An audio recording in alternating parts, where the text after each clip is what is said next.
na naman tayo sa paghahit. Natin, linisan natin yung pilapil.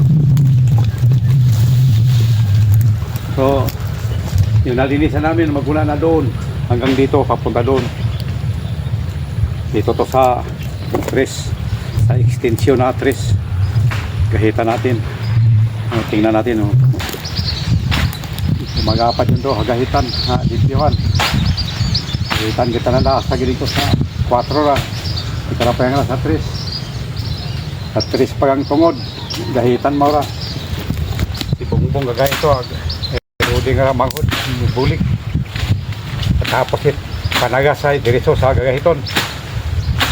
Pagaling sa obra, diretso sa trabaho. So yun do, style kita sa tangke. Diretso ka amon nga pagahit. Maya limpyo yun.